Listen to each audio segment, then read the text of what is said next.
Hey guys, welcome to another episode of View from the Cheap Seats, our look at the week in sports, aka the week, W-E-A-K in sports. And today we're going to talk about the weakness that was last weekend, the Ryder Cup, with one of my favorite new friends in the world of sports and whatnot.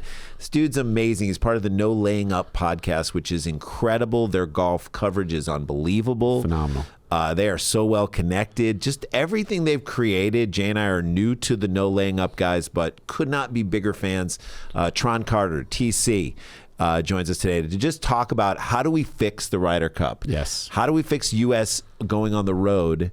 And how can they improve moving down the road? It's a fascinating discussion, and we go deep, and he's just a wonderful dude. So we talk about that, and then later in the show, we got some crazy quick hits. We'll talk about Joshua Primo exposing himself in ways that he shouldn't. We'll get into the Trevor Bauer situation, which is fascinating and interesting. And then AJ Brown wants to wear colorful cleats. Let him do his thing. Let him cook. And then later, let him cook those cleats up. And then later on the show, apology voicemail from Ozzie Guillen. But first, let's talk about the biggest news in all of sports, and it's that Taylor Swift and Travis Kelce still going strong, Jay. It is so weird to me that anyone would have any take on this other than, oh, okay. If you have any opinion on this, on the love life of these two people, you need to get a life. You need to spend more time with your kids. You need to spend more time with your spouse, or you need to work on getting a spouse so you can make kids. Your life is a waste if you are worried about Travis Kelce's love life. I saw Candace Owen do a long thing about Taylor Swift's past relationships and who she's friends with now. And I'm like, bro, you got to calm down. You need to calm down, to quote Taylor Swift. Yeah. Calm down. Shake it I off. can't wait till she writes songs about this. All the people who care about her relationship. Who cares? Honestly, who cares? You're gonna get mad at Travis Kelce? I mean, the truth of the matter is, Jay and I met Killer Trav at the roast battle. The fact that the dude won the Super Bowl and then afterwards hosted Saturday Night Live, and then came to the roast battle at the Comedy Store up in the belly room and sat and judged it with us. He was so nice. He was so cool. I was like, I get it. Tall, good-looking, successful, funny. Dude is calling out other towns' mayors when he's on the microphone. That incredible in the stadium. This is not a hanger-on. This is not a guy who's trying. Like, if you're the biggest Taylor Swift fan in the world and you're worried that Travis Kelce is going to try and latch onto her star and ride, he's already a star. I think the problem now is that the right-wing media has gone berserk. And they're treating, because they need any distraction they can to Travis Kelce, I think, did a Bud Light commercial, and they're all upset because there was that one transgender Bud Light. It's like, and so Travis Kelce now associated with Bud Light. He's now associated with the far left and George Soros and the Jews and this. And it's like Taylor Swift, who, I went to a Taylor Swift concert with my family. I know maybe 5 or 6 Taylor Swift songs, and not even that well.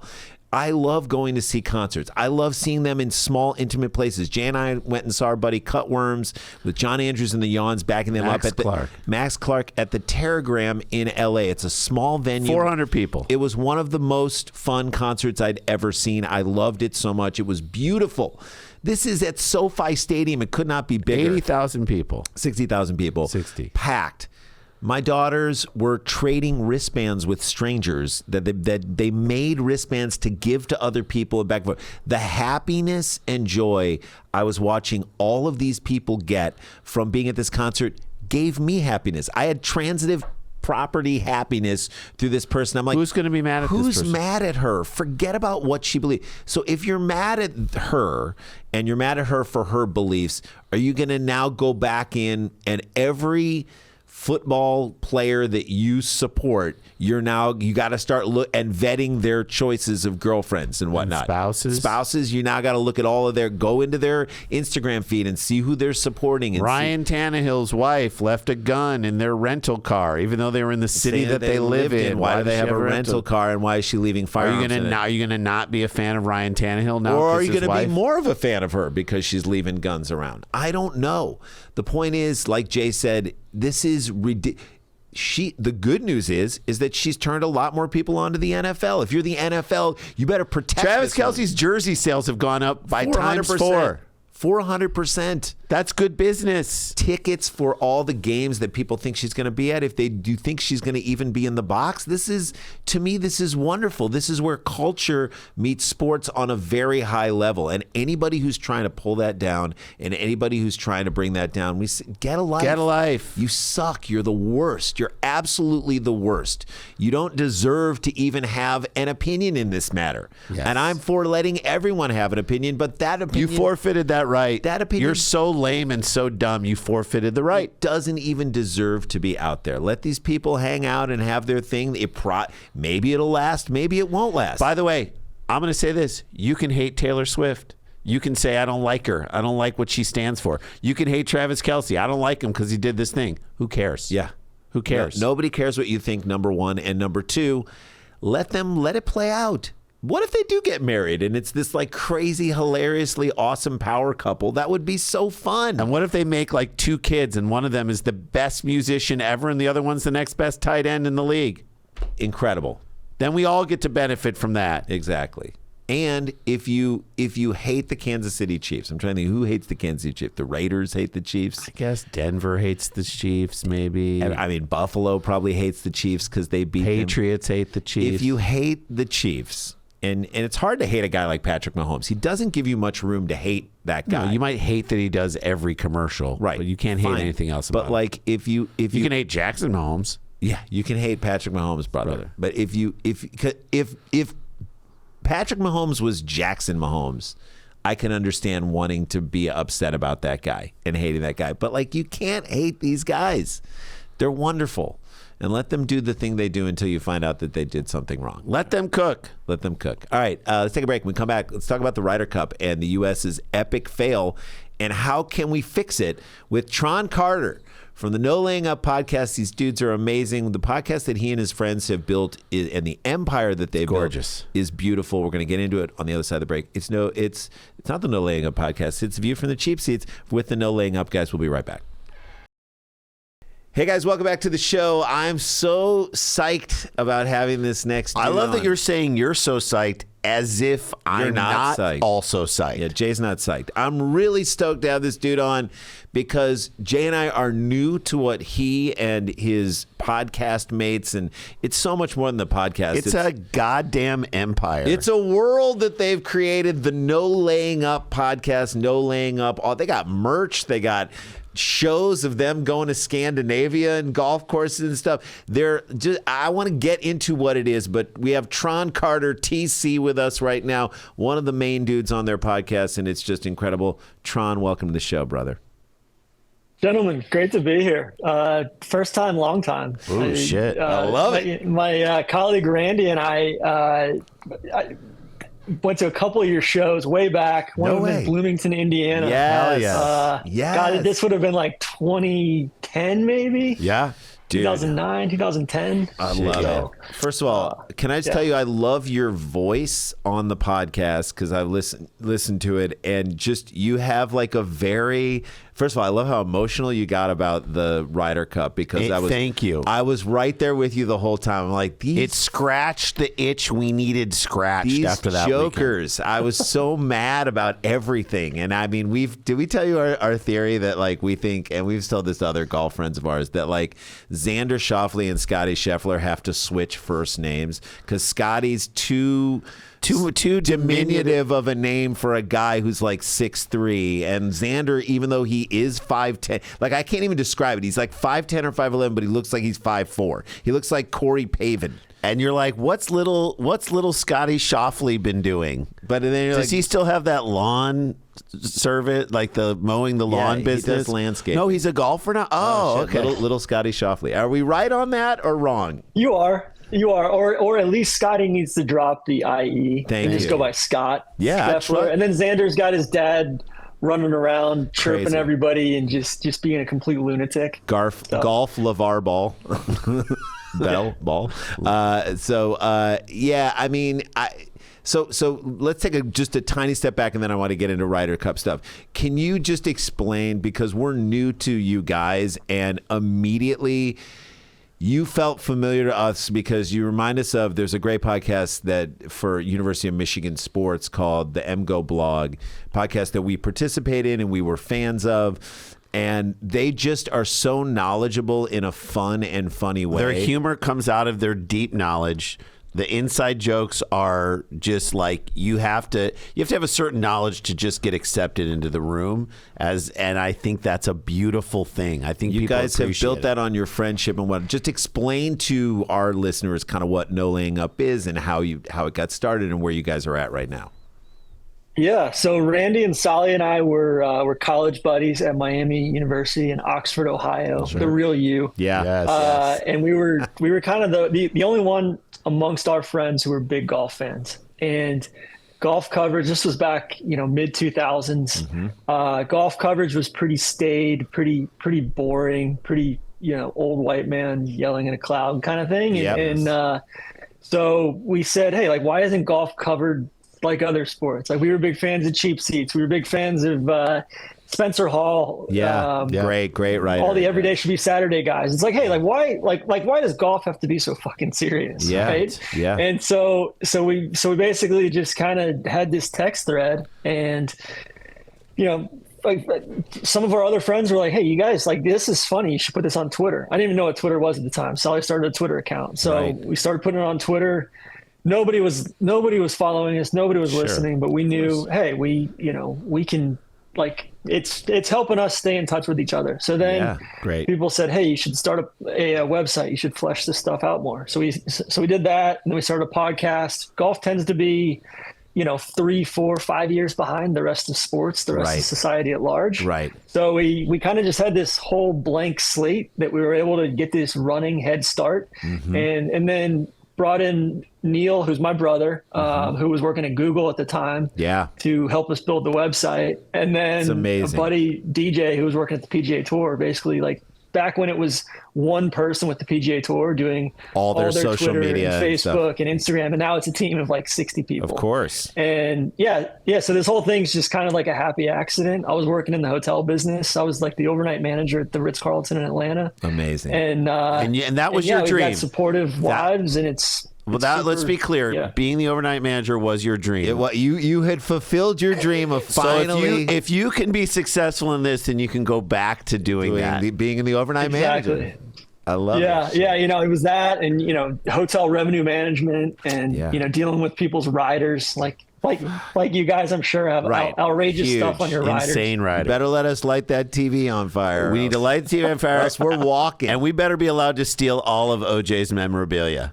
Come get it, bitch. Yeah. So that is amazing. I love that you guys. Organic beginnings. That always is the best way. No intention or supposition or expectation of success.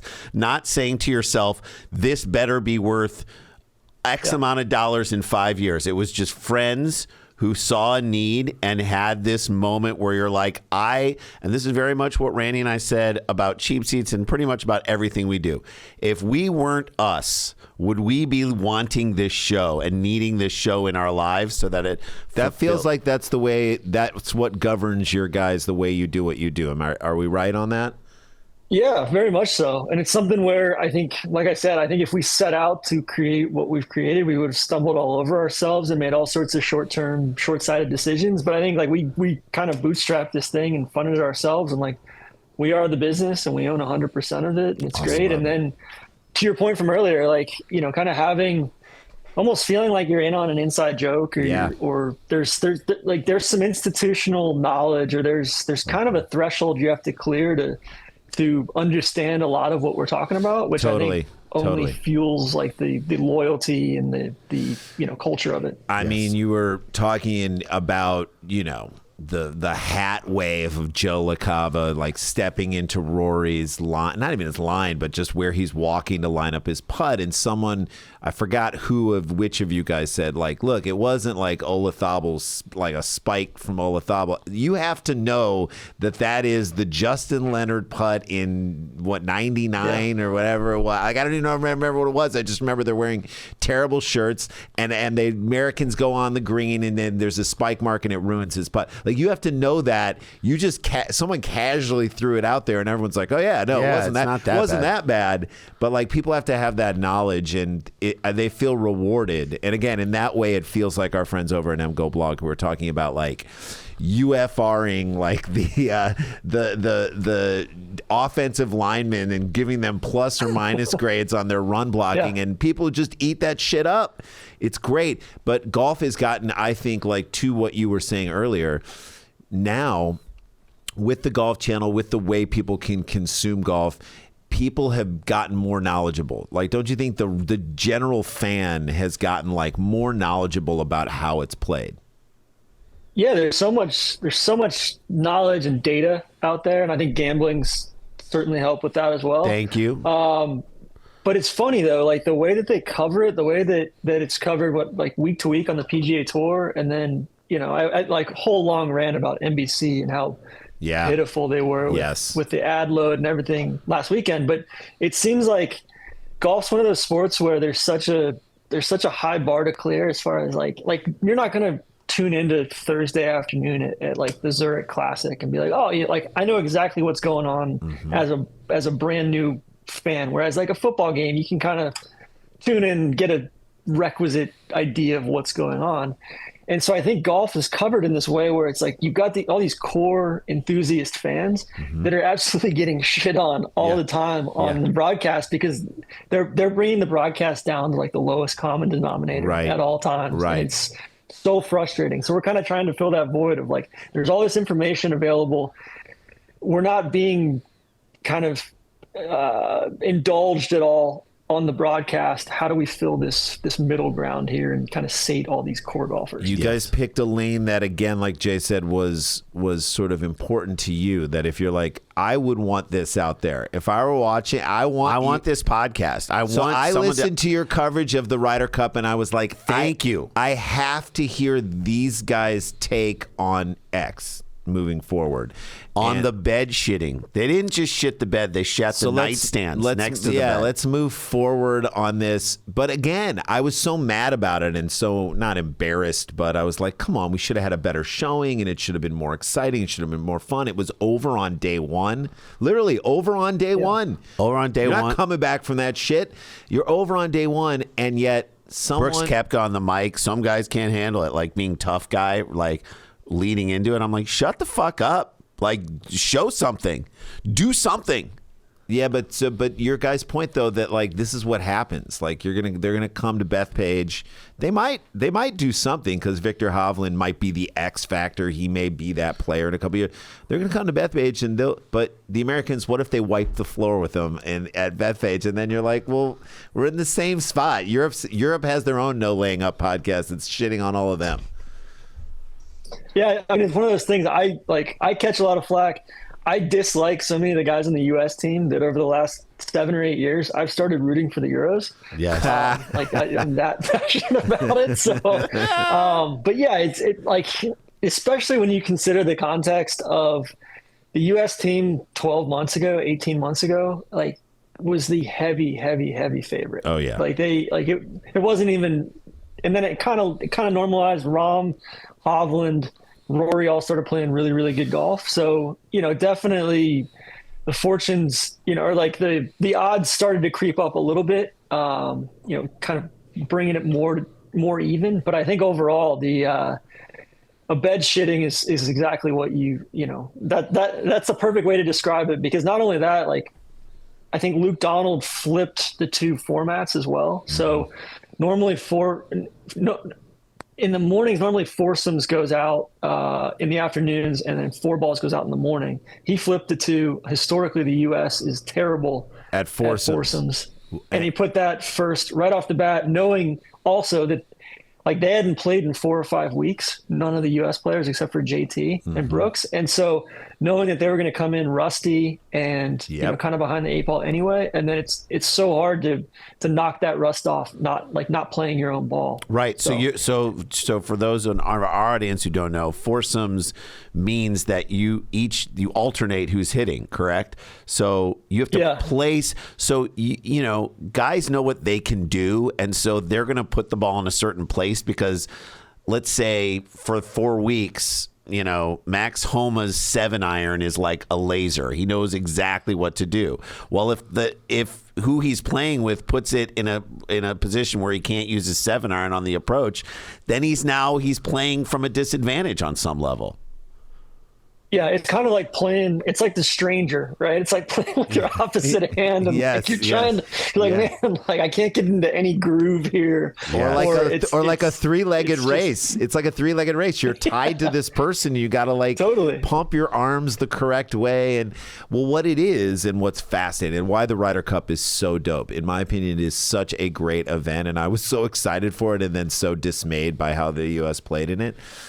Is that you can be the world number one, Scott Scheffler. Okay, you can be. Let's drop the Scott. Let's just the three of us start it right. Starting it now. Be the change. Let's be the change right now. Scott Scheffler, you can be the world number one, which means you're shitty putting, and it is bad. Let's all just call it what it is. It's not good. It's it's way better than me, way better than you, but I mean, certainly not the putting of a world number one. Is exposed like a motherfucker in this tournament right here because it's one day, one match. Like your bad putting can be covered up over. It can be like amortized over like a weekend. 4 days. Like you can make your shot making can cover up your bad putting, and over 4 days you can the field gets weird and guys playing against it. But like in a match, the light is shined on all of your weaknesses. It's like NBA playoff basketball.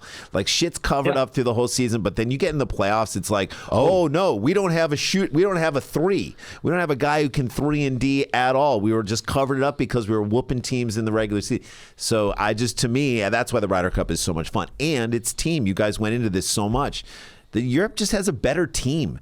That video, which circled around my TikTok and yours, I'm sure everybody of Europe's on fire, and the U.S. is God knows what it is. Scared or what? U.S. is scared, running scared. The Europe's on fire. I'm not getting it right, but they're singing on a and then fan wise even too. Like you got 50,000 Europeans yelling the most creative chants and songs and everything, right in your face, and then there's a certain energy about it that I think even when it's here in the U.S. is just like all you hear is a bunch of USA chants. And we got to do better on the chant front. It's like Duke versus North Carolina. Like Duke has great, brilliant cheers whipped up, which is why Cameron Indoor Stadium is hard to play than the Dean and Dome. It's a smaller school and it has less. It has less of a talent pool to draw from. And then you go to North Carolina and they're like, "You suck, bitch," and it's like that's not the same as what they're doing. They're doing a better thing. And like the USA, but the weird thing is like the European team is like if you had like the most likable group of guys, and then the U.S. team is like if you had a bunch of Duke point guards. Yes, that are like super likable. So that's this weird juxtaposition, right? Well, and so I to go back to the Europeans all singing and popping champagne on a bus together. I would put this to you, TC. Would the Americans ever ride in a bus together? Never. No. All got nor would they ever cars. Sing, or like they would be on their phones, half of them. It's just I don't know. So that is a major problem. Is that this team wants to win? I think we need to bus in like as the MLS starts to get more popularity in the United States. I think we need to bus in like a bunch of Seattle Sounders fans and Portland Timber fans because they know how to chant. They know how to sing. It's like you're getting the British footballers and whatnot, and those. Yeah. You get the soccer fans here and sort of teach them about golf. This is your job. You guys have to you need to create an education system where you educate soccer fans in the United States about golf by the time of the next Ryder Cup, and we just bus all them. We need to take all the people from the churches who are trying to reprogram people's sexuality and do it from soccer into golf. Like Westboro Baptist Church like get them on like a stop ruining funerals and go. So no, every hole, and you guys were talking about it, like the Cantlay thing is the funniest thing I've ever heard, and as Jews it kills us that like Cantlay. Also, the Jews showed out. U.S. Jews showed out. USA. Yeah. Max Homa and Patrick Cantlay, a hatless Cantlay. The fact that is he going to start the Can't Lay Up podcast? The Can't Lay Up podcast. Can we do that? The fact that it's one tweet This whole thing just set them off, and it's that deep in their heads and all that. I was talking to Max this morning about it. It's amazing. I mean, he used it. But like, not only that, they didn't even know what it was from. Right. Like the U.S. team didn't even know that this tweet had gone out and all that stuff. So they all just thought it was this random thing that Patrick wasn't wearing a hat and all this. It was right. And he's like, the descriptions are so weird. The tweet, the notion that the European fans picked up on is that Cantlay is like, we should be paid, which, by the way, there is a case to be made that, yes, you should be paid. However, I think the Ryder Cup should be this thing that all you rich golf dudes, and a lot of you are really wealthy and rich. Okay, maybe not certainly the ones who are playing in the Ryder Cup. They've all had some You've winnings. all had success, and you're all ready. You should just do this for the love of the country. Like, do the Olympic basketball players get paid? I don't think they did. No, I totally agree. I think there's something there with the, especially if they're going to commercialize it so much, there's probably like in waterboard us with commercials and bad coverage. Then I think, hey, let's have that conversation, but also like, let's have that conversation not during Ryder Cup week when it's all about, this great event in golf, in sports, in kind of patriotism. Right. But yeah, and it's something too. It's like US preparation wise, they need to figure something out with like scrimmaging against the Walker Cup team, which is like the amateur, like the best amateurs in the game, kind of like USA basketball does heading into the Olympics or World Championships. It's a great idea. They bring in guys that are going to play hard and are hungry, and like like Chuck Daly when he told some of those guys of like, hey, like get inside their heads, beat them, and then this is going to light a fire going into Barcelona. And by the way, you mentioned that like these guys are rusty because they're not playing for a few weeks. The Ryder Cup is not every year, right? So when it's Ryder Cup time for the 2 weeks, for the 3 weeks, do what you just said. You guys should be playing against tough competition, and in foursomes where you guys are doing every combination and see who's the best together and like actually work it out instead of showing up and being like, who's going against who? I don't know. It did feel very slapdash, even if that's not the case. It did feel like Zach Johnson's face was getting flatter by the minute. I love that people are like, the Americans got punched in the face. Zach Johnson just looks like he got punched in the face with a frying pan. Like, bro, come on. Zach Johnson blocked us on Twitter like 8 years ago. Yep. I mean, like very early on in this whole thing. And like, all right. So the name of our podcast, the name of our company is called No Laying Up. Mm-hmm. Zach Johnson won the Masters laying up on all every hole, on every par five that week. So that was 16 par fives. He laid up on all of them. But yeah, like that definitely didn't help matters that like Zach Johnson just didn't inspire a whole lot of confidence or, he was awful in pressers. He was awful in interviews. He just looked like a deer in the headlights the whole way. I think he got beat so bad. Why isn't Tiger? So before we get to that, I think Zach Johnson got beat so bad in this Ryder Cup, he should not be allowed to talk about God in any interview moving forward. No, he should actually blame it on God. Look, God helped you in this. Why don't we blame Jesus? Let's bring Jesus into this. Where were you, bro? The Jews are the only ones who did well. Where's your God now, Zach Johnson? You idiot. You pushed-in face, pug-faced idiot. So Jay's question is, why not Tiger? And I know you guys talked about this a little on the podcast, and I thought your response or the general feeling amongst you guys was really good. But just what's your take on that? Because everyone's like, just Tiger would not. Tiger would demand. Can you imagine Tiger pulls up a RV next to the green. He's having sex with chicks up in the top. Any woman he can find while they're working on putting. He's just like his dad. He's getting the hole. All right. Anyway, sorry. God, that story of Tiger's dad in that Tiger documentary was wild. But yeah, I think Tiger. It's kind of a double-edged sword because the U.S. plays the President's Cup every other year as well. Right. So technically, the U.S. is playing one of these team competitions every year, versus Europe's only going every 2 years because the President's Cup is the international minus Europe against the U.S. Right. It's so convoluted. All right.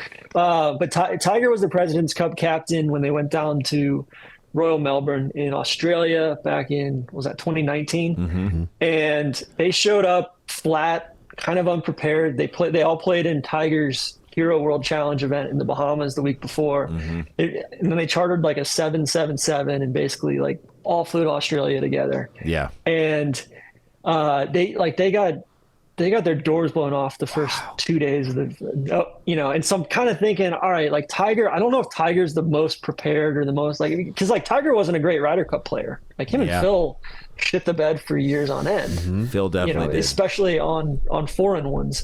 But I do think with Tiger, it's like Tiger could basically rally the troops and say, hey, we've got a scouting trip. All 12 of you are going to come on this scouting trip. Where like Patrick Cantlay and Xander just straight up skipped the scouting trip. I know. Like they just said, hey, we're not going to go. And like Spieth had a relevant excuse. His wife just gave birth. Like that's fair. But Sure.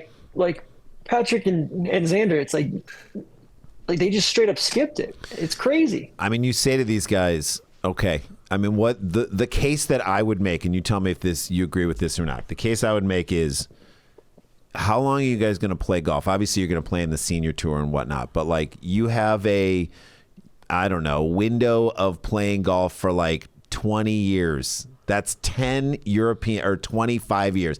10, 11, 12 Ryder Cups you're going to play in Europe. Why don't you make this? No, that would be 6 Ryder Cups. 6 in Europe. 6 in Europe. Oh yeah, 6 in Europe. That's Can all you make get. 6 trips in a lifetime? Yeah, can you for a scout? Can you get away? Can you make this important to you for a couple of weeks, 6 times in 25 years, in a quarter of a century? If you care about this, and that's, to me, I think that's where it needs to go. And so, who is that American? Who would you, if you're like, all right, we're giving the no laying up guys, TC, you get a chance to pick the next U.S. Ryder Cup. And if you say a coked up John Daly, I will jump through this Zoom and buy you dinner. Who would you love to see where you're like, okay, if they were allowing me to make this call, I'm going to make this call right now. For captain or for guys that are on the team? Captain first, and then we can first, do guys then we can on talk the team. guys on the team, but like captain first. I would choose, who I would choose? I would choose a non-golfer. Yeah. I would bring in like a coach or some Jason really, said really well thought of dude from basketball or from football or, and it's just like, or from business even. It's like, like we're going to assemble the best minds and we're going to, and yeah, like I'll have these assistant captains that are great golfers, that are legends of the game, or that, good swing coaches or whatever. But that's what I would do. I would bring somebody from outside of golf because it's all this buddy system bullshit right now anyway. So I was thinking about this. I was listening to you guys talk about it. I was like, okay, you know who they need to bring in even just to speak about it? Maybe it's this. Maybe he captains the team. I don't know. You got to bring in Jim Harbaugh. And let me explain why. Jim Harbaugh for 20 years got his ass handed to him by the Ohio State Buckeyes. I mean, a couple times should have won. 20 years. He did it for about 6 years. It was so 6 he years. was 6 years, but like the team had gotten for 17 beaten. years. And there was a point at which, as fans, were like, "We're never going to beat this team." Georgia too, but with Alabama, you're never, ever, ever going to beat this team. But during Jim Harbaugh's tenure, he figured out a way to re-engineer his team, and within the constructs of what they were doing, build a team that was to take on what Ohio State did well and what they have been doing for so long, and he flipped the narrative right now. Looks like, and you never know, but it looks like if they beat him again and if he wins again in Ann Arbor this year, that's 3 times in a row. And then you can go back to winning every other team, and that's a great 10-year war. That's wonderful. But that is an incredible narrative flip. Why wouldn't you bring him in to say, this is how you beat this Mike narrative? Krzyzewski. He's not working. Bring him in. That's the champion. Harbaugh even you can go do laser tag, right? Have him beat up on a bunch of hapless kids, like kind of hey, you know what? We're working on as a team. We're going to clear the room in this laser tag competition. Yeah, there's like legendary stories about him. Oh my God! But I agree. That's actually not a bad idea because you have to beat something that you haven't been able to figure out. So talk to someone who's done that before. Talk to someone who's overcome something that looked impossible to overcome. And who would you put on the team? Who of the current players, if you were fielding the team, and it can be some of the guys who are on right now, but what is it? Is it 12 guys we need? Yeah, it's 12 guys. I think there's, you got to put Scott Scheffler on, right? He's like the number one player in the world right now. Thank you for calling him Scott. My first call would be, they're always late on guys, especially on the U.S. side. So like this was Max's first Ryder Cup, right? Or I think JT's first Ryder Cup was the one at Whistling Straits, 2021. Like that's crazy, right? Should have been early. And yeah, and so I think there's something to be said for kind of being early on guys and getting guys in the program earlier, kind of like what Europe did with Ludwig from Sweden, or Højgaard. And it's like, those guys are going to be veterans by the time they come over for Bethpage instead of getting thrown into the cauldron in a foreign Ryder Cup. So I don't know. I think part of it is just like how soft some of these guys are too, of just, I'm not getting enough sleep. I'm jet lagged, da da da da da. It's like, dude, like then show up earlier or tell Zach that, like we all want to head over on Thursday instead of on Sunday or Monday. Like, that's right. Come prepared. I agree. I mean, and I would look at guys. So Fleetwood had a great Ryder Cup, in my opinion. He was amazing. And you can see him being that when like he's way behind in a tournament and he's not even on the leaderboard, and then on like the third day he has like an insane day. He goes like 9 under and then he's suddenly up there and he won't win it, but he'll be like he's done that a lot. Then he gets on the leaderboard, so he's not winning the tournament, but he has like these days of brilliance. And you say to yourself, it's the backdoor top 10. Oh yeah, I mean people like Fleetwood's like my favorite player. I love that dude. People give me shit all the time. I love that dude. He's always doing this backdoor top 5 thing where he's not really involved in the tournament. Right. Then he goes and just suddenly plays his ass off on the weekend. Right. He has like 2 days that are incredible. Well, that is what the Ryder Cup is all about. Like a guy like Ricky Fowler, who I love as a person and I love as a player. I don't know if that's the guy you want in this situation right now because of... You want dogs. You want dogs. Like Ricky Fowler is the example of we picked him after he won his thing. We didn't like predict that he was going to be great. We got him after he finally won his tournament. Chasing the tail. It's like what Hollywood does all the time. Like a movie's a success and they're like, can we make something like that? It's like, no, get him before he's the guy. Look who's trending towards success. Look who's on their way. To be fair with Ricky, it was, I mean, this is like his 5th or 6th Ryder Cup. Like they were probably early on him, and then they've gone back to the well too many times with him. Right. Like, all right, it's like we know who he is. Let's find somebody better, right? Yeah, and there can be. I mean, what about like a guy like? I mean, I thought Wyndham Clark could have been a guy who's like. And you're a Wyndham Clark honors member. I'm a Wyndham Clark points honors points member myself. But yeah, he does sound like a hotel. Have you stayed at the Wyndham Clark? I mean, he's the night manager at the Wyndham Clark. That was your dream. That was your old job. Your ultimate dream, TC, was to be the night manager at the Wyndham Clark Hotel. It's funny. Webb Simpson won the Wyndham Championship, which is like kind of the regular season ending event in Greensboro, North Carolina. Webb Simpson won it a few years back and named his daughter Wyndham. That's hilarious. God. So now how does he bring that person around Wyndham Clark? Wyndham Clark is like, you can't. What are you trying to mock? Are you trying to mock me? This is like when Madison Bumgarner dated a woman named Madison Bumgarner. He did. Really? Yes. I mean, talk about being self-involved. That's the most narcissistic. Wanted to bang himself. All right, that's the most narcissistic thing you can do. No, but so what about a guy like Will Zalatoris, who his last name does sound like a part of the female genitalia? You have to pay attention to the Zalatoris. You gotta give. Most guys don't pay any attention to the Zalatoris. You gotta really be careful. No, but I mean, like, what about a guy like that? To me, I saw talk about like trending upward for a while. Was he injured? Maybe I'm wrong. Yeah, he had some sort of spinal surgery. He had like a slip disc in his back, I think, earlier this year. I mean, he would have been a shoe-in for the team. But like Cam Young, perfect example. Drives the hell out of the ball. Yeah, he would have been awesome. Sahith Theegala, not a great driver of the golf ball, but like one of the better iron players and scramblers out there. And he's trending up. Like there's all sorts of young up and comers that they need to be looking towards instead Tony of trying Finau. Is Finau?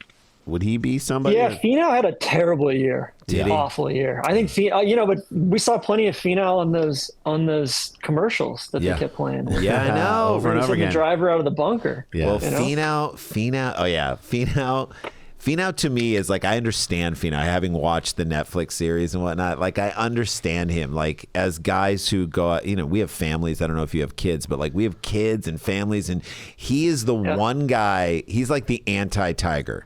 He's like, all right, I'm going to bring my kids to this tournament, even though they're going to be running around and doing all this crazy shit, and I got to like take care of them because I've got 17 of them, and I got to take care of them all. It's like a moment where he's like about to his shot, and he's like, in a minute, just get on the iPad. Get off the iPad. Like, do that for 5 seconds. There are like tournament officials going over to his family, and they're like, quiet, please. They're like up to just his a person family. in front of his shh, holding Leave hands your up. dad alone is what they're saying. But like he balances all that. So any victory he gets, I love him.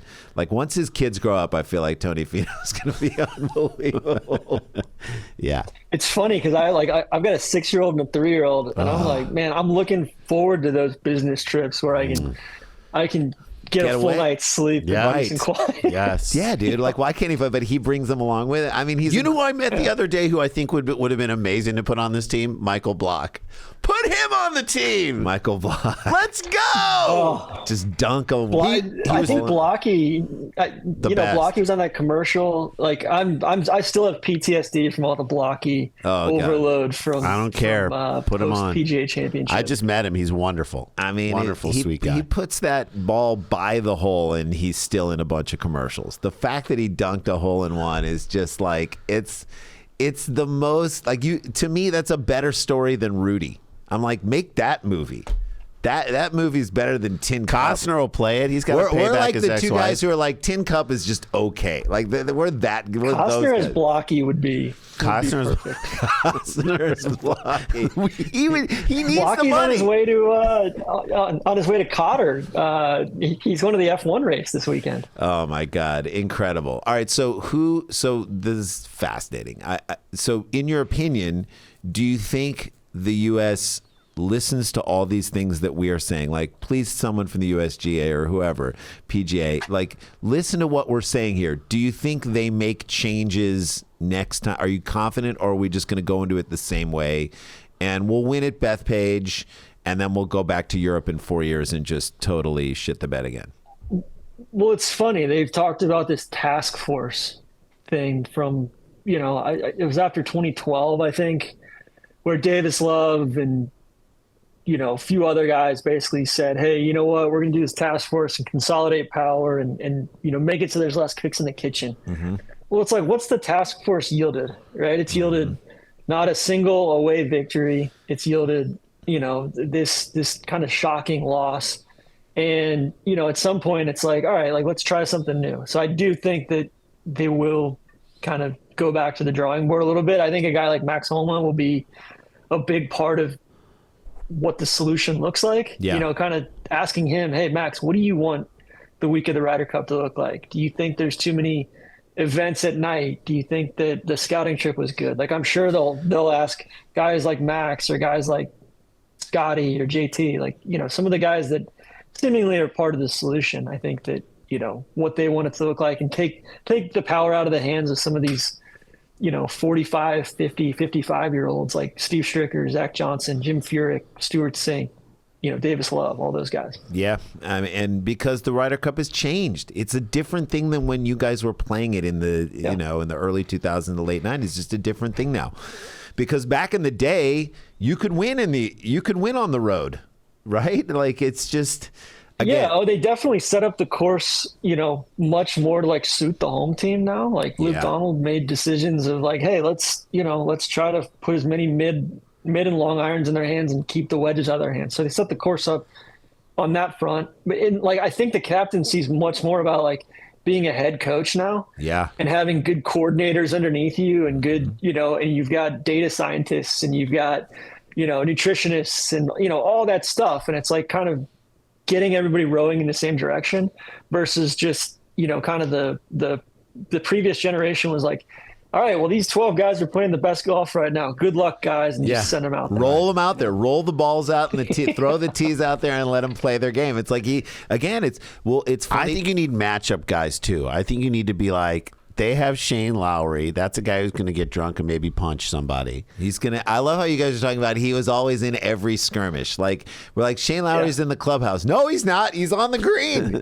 Shane Lowry to me, Shane Lowry to me looks like a fully grown like adult-sized garden gnome. Like if it grew up. Yeah, I can see that. Right? If it grew up and started fighting people. So one thing that the President's Cup does that the Ryder Cup does not do is the President's Cup, like they do a press conference and the captains put somebody out and then the other captain matches someone on their team up against that person. Instead of just doing a blind draw. Yeah. I think that's freaking electric. Amazing. Right? Where like, all right, Shane Lowry is going out. Cool. We're going to counter him with Max Homa because we know they're going to be in each other's face. Yes. You know, like they should have a weigh-in. Lean into it. They should have a fucking weigh-in before it. You should weigh Get in. them on a scale. Get them in each other's faces. Like squared up. Give them a club. Whatever the club they want. Okay, and this is my last thing I'm going to suggest. Okay, and then we'll take a break. We'll take a break and we'll do quick hits with Tron. I love this. So the most electric course in the United States, to me, is the Waste Management down in the Phoenix Open or whatever they're now calling it. Yeah. That's where the next U.S. Ryder Cup should be, and it's like built for the fans. It's a place where people go nuts and they go crazy. They throw water bottles. I mean, how amazing and electric would that place be if we're like, that's where we're playing the next Ryder Cup? It won't be, but I mean. They're going to Bethpage. The New Yorkers are going to be absolutely brutal. I mean, there might be felonies galore, and it's going to be outrageous. They're not rooting for the Jets or the Giants, so we know that. But yeah, like that was one of the things about Italy. Like they chose a great venue, kind of in hindsight, of like, stadium golf, and you can move a ton of people through there. Supposedly, right now they're redoing Hazeltine up in Minnesota to kind of try to do the same thing and purpose build it into like have permanent stands there on the golf course and purpose build that into the ultimate, kind of team golf. Right. Stadium. But come on, give me one down in Phoenix. Give me one down there. Yeah, that'd be awesome. Because the precedent has already been set for people to go berserk at that place, that it's just... It's that 16 there is my favorite hole in, like, I'm sure you guys love that hole so much too, but like, have you been there? 17 would be one of the best match play holes in the world. Right. For that. Too. 17 is the long one by the water, or the short four. Yeah. Well, short four, but it's like a 290, 300 yard par four that, there's a lake and back and guys are, hitting it into that all the time. It's right. awesome. It's like you have to manage the way you hit that. There's like you can go for it, but the risk reward is all there. Like how badly do you need this hole? Oh my God, I love it. All right, so listen to us. All right. Tron Carter's our guest. He's from the No Laying Up podcast. We're gonna take. If you're not listening to the No Laying Up podcast and you like golf at all, get on board with this. They'll be your spirit animals. You'll buy their merch. It's just great stuff. we're now linked. That's all I can say is that we're all friends and whatnot. We'll come back and we'll do some quick hits with him because there's some crazy shit going on in the world of sports. This is a View from the Cheap Seats. Don't go anywhere. Hey guys, welcome back to the show. We are here with Tron Carter from the No Laying Up podcast, TC as he is known. We need more nicknames for him. We're taking away nicknames from Scott Scheffler. He's not Scotty Scheffler, he's Scott Scheffler, and I want you to make that. Please make that. And on Let's the podcast, get that as a directive on No Laying Up. Nobody on your podcast is allowed to call him Scotty. It is Scott Scheffler, and we're going to make a man out of this dude, and it's going to change his putting. Make his putt. I will commit to that. Thank 100%. you. I appreciate that. I appreciate it. And as I listen, that's it. So let people know how, before we get in, and then we'll let you know where you can see us and whatnot, because we're in Fort Collins tonight when this drops. But let people know how they can follow you guys and all the stuff that they can do and see stuff and see you guys whenever you do what you do. Yeah. Just at No Laying Up on Twitter, Instagram, YouTube. And then podcast, No Laying Up podcast. And then our second feed is the Trap Draw, which is kind of our blank space for all things non-golf. Great. So we talk about all sorts of stupid nonsense on there. And the only rule is we can't talk about golf. Love Great. I love it. Shows that you guys have other things yeah. that you do and other things that you're interested in. Love it. It's a wonderful thing. The website is incredible. Was it your brother? Your Google brother. Your Google brother did a Your fantastic. goddamn Google brother did it. I sat and watched you guys in Scandinavia. That was like I'm like The golf travel. I want to go on that trip with you guys. Like, when can we go play golf with y'alls? We need to be secret. Go back in the mascots. archives and watch. We played the University of Michigan course Yeah, that's a good. That's a nice course. That's a nice fun. course. a couple of years ago. Yeah, that was a fun episode too. That was a Robert We Trent did a whole Jones. Michigan trip. Robert Trent Jones Who- designed golf course. Who Jay and I always When we did a thing on Cheap Seats, we did a guy who designed mini Mini golf courses. and in the joke that we wrote for him to do, he's like, I'm just I'm like one of the great golf designers. designers like Jack Nicklaus, Terrence Trent D'Arby. So dumb. Just because Gary Trent, speaking of Miami of Ohio, or wasn't he the Miami of Ohio guy? Gary Trent, the Baby Shack. Anyway, but Right. no, he was Ohio University. Ohio University. I was gonna say Gary Trent. Yeah, Ohio. we're Wally and Ron Harper. Roethlisberger is Miami of Ohio. How come he doesn't have a burger joint in Roethlisberger's. Come on. Roethlisberger's, like Wahlburgers, but Yeah, more rapey. All right. he was there. My freshman year at Miami was Roethlisberger's rookie year in the NFL. Oh my God! So you And, just come. I mean, off. you want to talk about just a really low character human being? That's No, he seems like Roethlisberger. he seems like a good guy. I mean, I'd let my 14-year-old daughter hang out with him. Jesus. Anyway, so for all of you guys, I'm just gonna say, if you love watching golf and whatnot, then listen to their coverage of stuff as it happens, because it's like a comfort food meal that feeds your golf soul. I was so mad about the U.S. Ryder Cup performance, and I listened to them, and specifically to you, because you were like voicing every single opinion that I had, Tron. I was losing my shit. I was we were like, burn it to the ground, all of he's it. so right on everything. And then there was the other side where people were like, hey, man, I forgot who said it on the podcast. Like, yeah, you're going to come back to Bethpage. We're going to kick the crap out of them. So everybody's upset. Oh, that right was now. Solly. Yeah, Solly was like, And then I'm probably gonna get murdered in my sleep by one of these NBC yeah. sports people. I mean, whatever. You just 'cause spoke the I've truth. been going after them. Speaking truth to power, I love it. For us, you guys, we're in Fort Collins. This drops on Friday.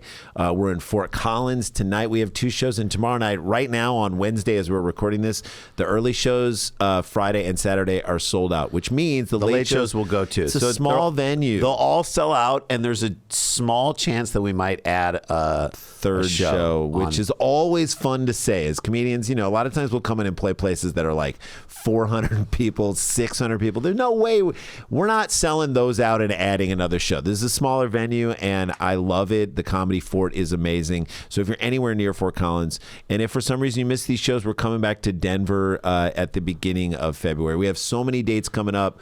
Go to supersklars.com. You can see us in Springfield, Missouri at the beginning of November, in Cleveland, Ohio at the beginning of December, in Portland, Oregon, and Seattle at the beginning of January, and then in Denver at the end of January, beginning of February, Detroit at Mark Ridley's Comedy Castle in We're the first place we ever did stand up. beginning of end of Got February, paid. beginning of March. I love it. And then we're gonna be back in Minneapolis at Acme at the beginning of April, and then maybe at Moon Tower, and then maybe in Alaska with Gary Gulman. So tons of great stuff. Supersklars.com. Wow. Check that stuff out.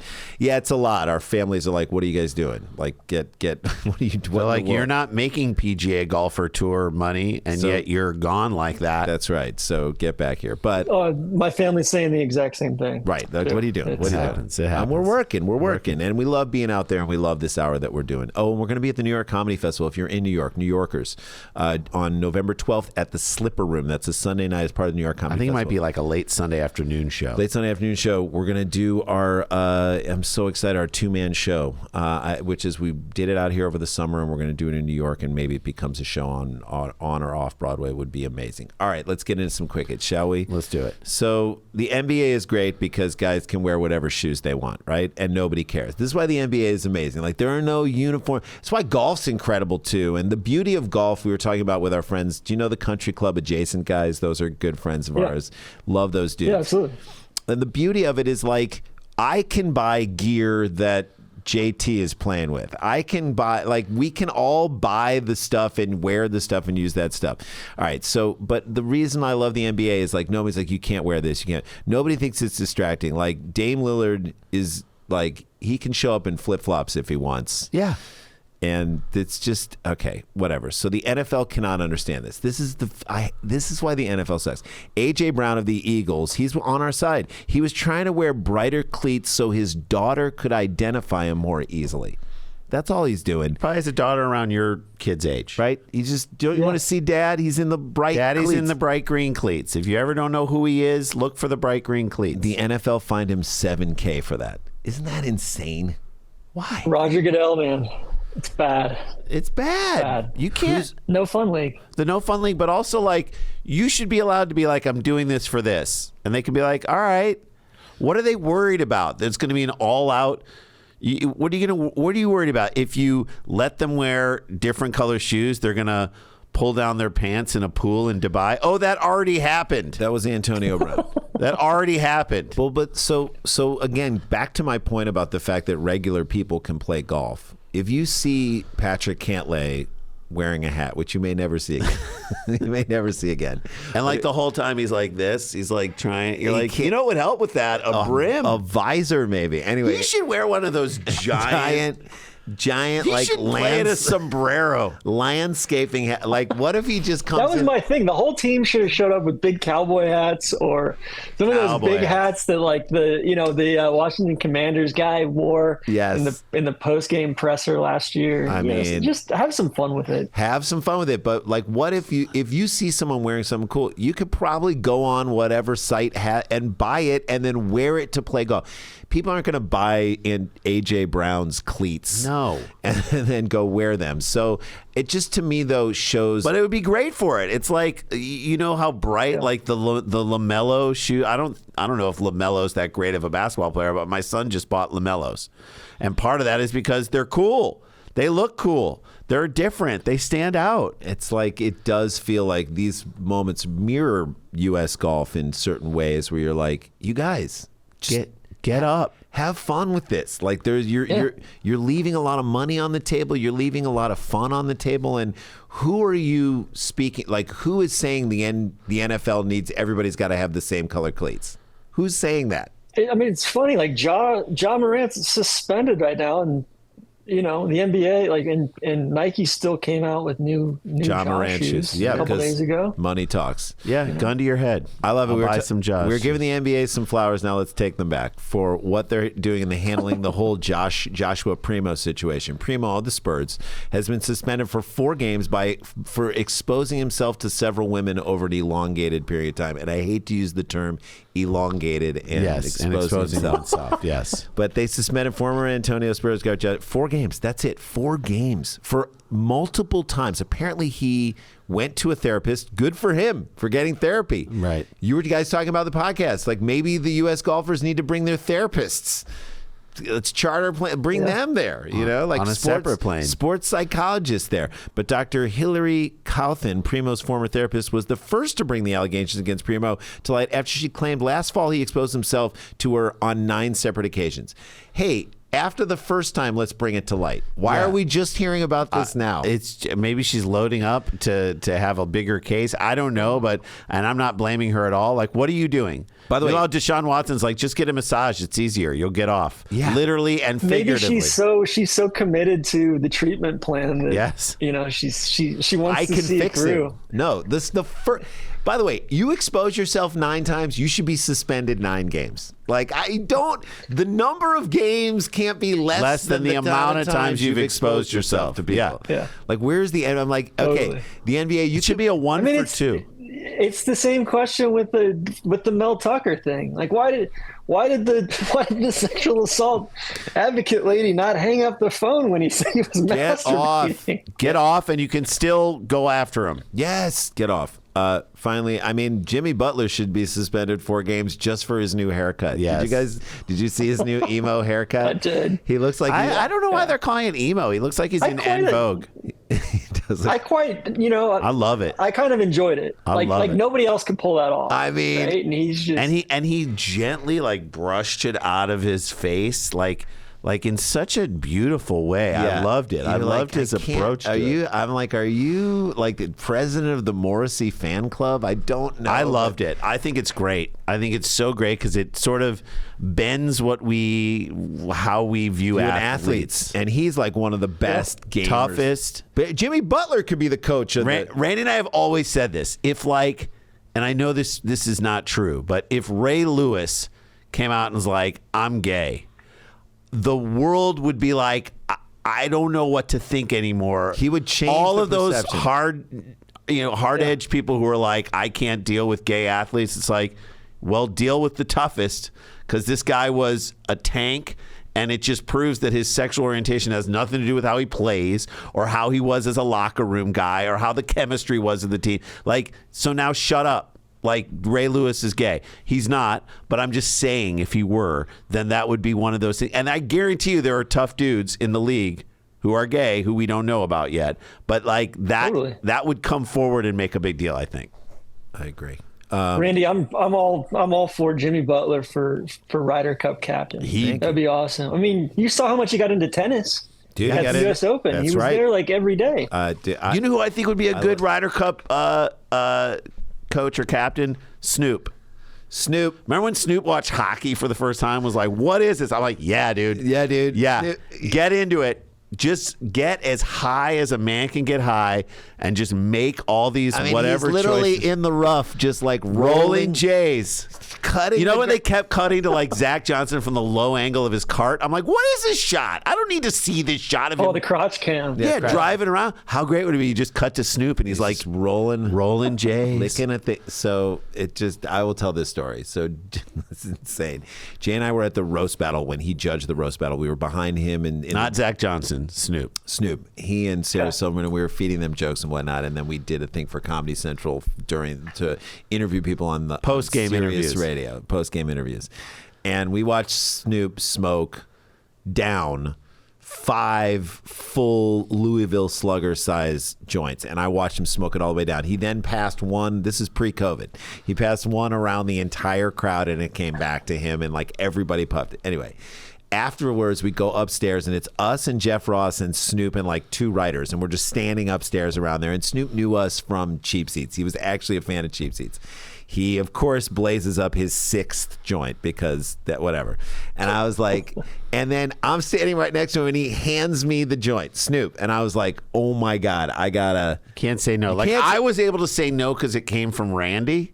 Yeah, I was like, I'm good. But like if it comes from a Snoop. I had to take it. A Snoop pass. I took 2 puffs off it, one and then another.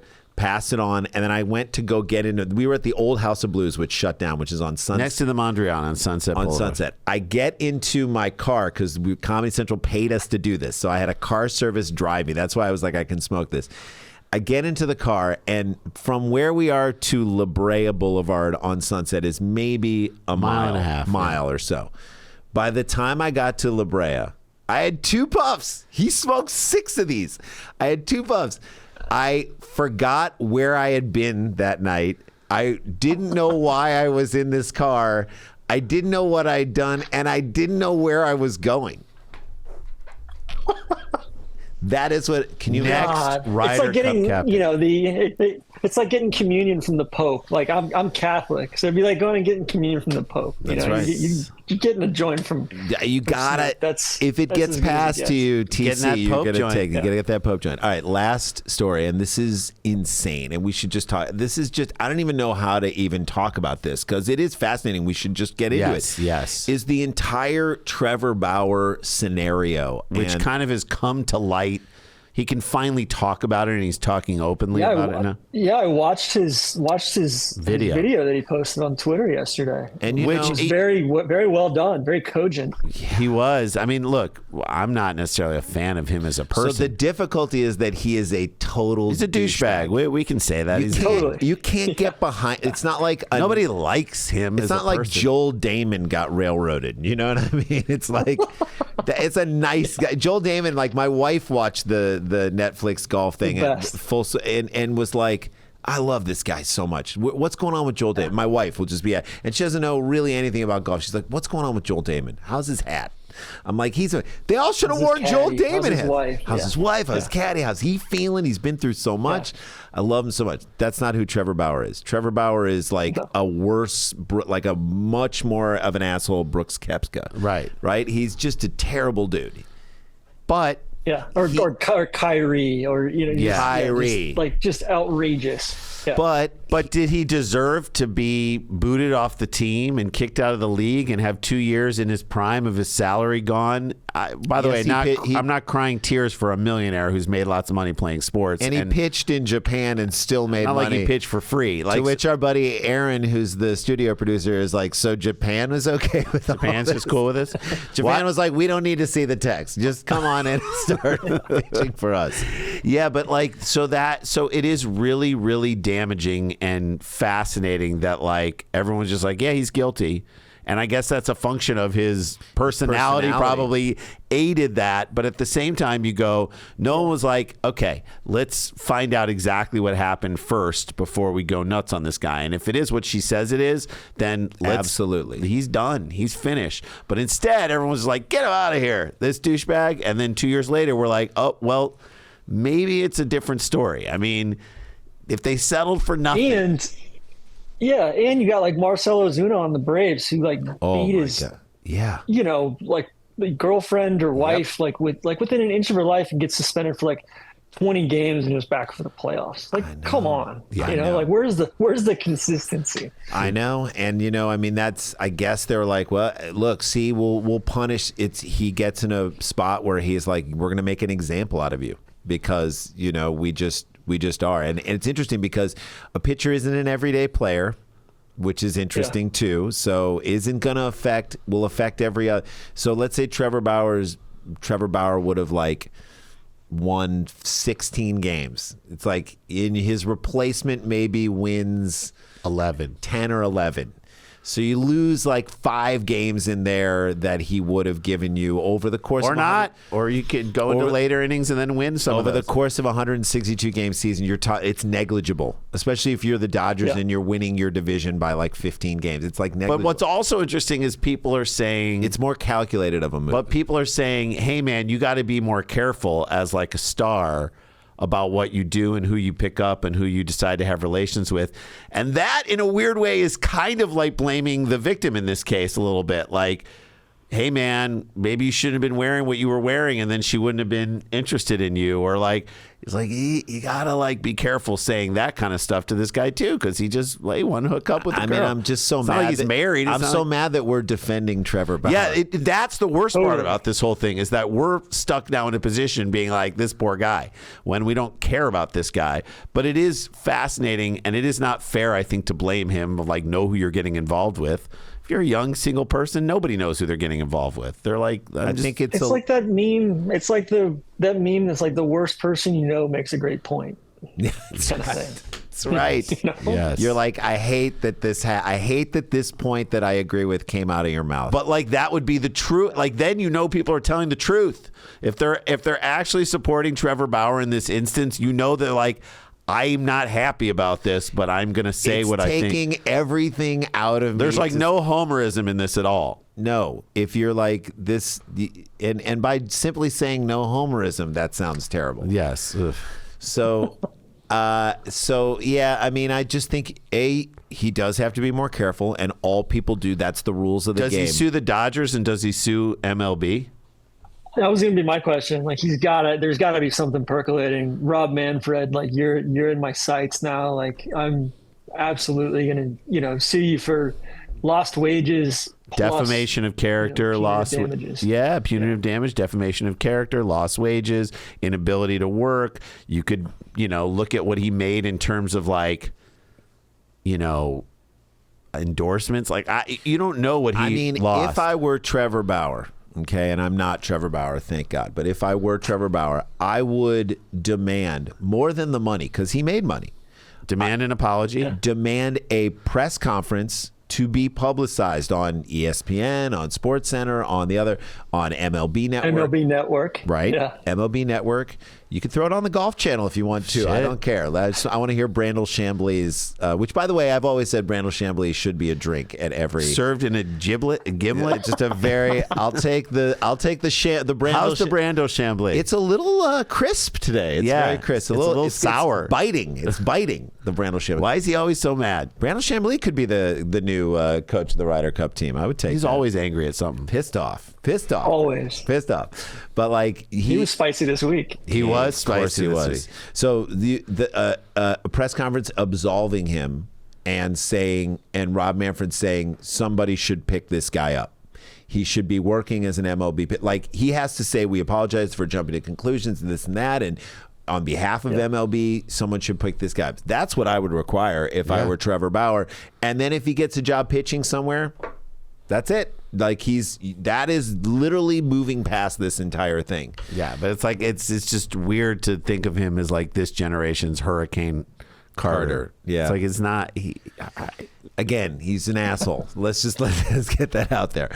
All right, there you go. There you go. That is the show for our Patreon fans. We're going to go over. We'll do it on our own, but a great. This is an insane video that came across our sports feed this week. Our feed this week of the world. If you're not joining our Patreon, get on board. We do extra episodes of Cheap Seats. TC was talking about how much he loved Cheap Seats. We find the weirdest stuff on the internet. There was a team balloon competition where they're trying to keep a balloon up in the air. That seemed like a bachelor party that gone went wrong, but it was still, there were graphics and stuff. What else did we do? We did some crazy stuff coming up in the next couple months. Whatever. We did a Superstars in England. Superstars in England from 1980. It was freezing. Everything. Why is the weather so bad? And so all that stuff is coming up. It's just it's patreon.com/Sklar Brothers. TC, thank you so much. Tron Carter, follow Tron Carter on all social media. No laying up. Go follow these guys. They're great. You guys, we're now connected. I hope that's okay with you. Oh, I love it. Love it. We got to get our Randy on here with you guys. Big Randy. And I love that none of you guys are using your actual names. Big Randy is not his name. We'll get Randy. His name's Phil. Phil. It's ridiculous. All right. We'll get him on. We'll get him on. We'll get Solly. We'll get them all on. We'll get you guys all on, especially when anything in golf comes up. We want you guys to come and help us figure it out. And whenever we guest host Jim Rome's show, we'll get you guys on there too, talking about golf, because I think that would be perfect. We're huge clones. Got it. Done. Got it. Done. I love it. Thanks, TC. We'll be back with a voicemail. It's an apology voicemail from a voicemail that he left last week. Ozzie Guillen left us an apology voicemail on the other side of the break. Tron Carter. Boom. Amazing dude. So fun and so great. His energy. He sounds to me, and I said this in the break to you, like our good friend Kirk Fox, who is a great comic. He's on Reservation Dogs. He plays one of the guys who works in the scrapyard. He is fantastic, and the mellowness with which he puts ideas out there, I believe TC kind of has that. He's one of the great voices on that podcast. Subscribe to it. Get into it. It's who those guys are. Now, before we get out of here, we got a voicemail, an apology voicemail in reaction to last week's voicemail from Ozzie Guillen. Let's hear it. Hey, Randy and Jason, it's Ozzy again. I'm calling you again one more time because I left a message about how I talked to Coach Prime. And I told him you can't be cocky. You cannot be cocky. You have to be homo. You must be homo. But I also now I come to understand that I can't say that word. So I want to apologize now and be sincere and contrite and let you know that I will not say homo. No homo. I love Coach Prime. I love that man. But no homo. Okay, I love Coach Prime. I would give him everything, okay, and give him a hug and kiss, but no homo. Okay, guy, give me a call. No humble. That's all he's saying. No humble. No humble. He said no humble. Yeah. No humble. He's having trouble. I'm trying to work with him on it, but we'll see. We'll help him. All right, that is a show, you guys. Hey, let's sell out all these shows. The first two, as we're recording this right now, the early shows already sold out. The late shows might already be sold out. There might be an extra show being added. We can add another one. If you're at the Comedy Fort in Fort Collins this weekend, it's a small venue, but really cool. Come see us. The shows are going to be incredible. If you're nearby, come see us. We're out, punch a waterfall, and we'll see you next week.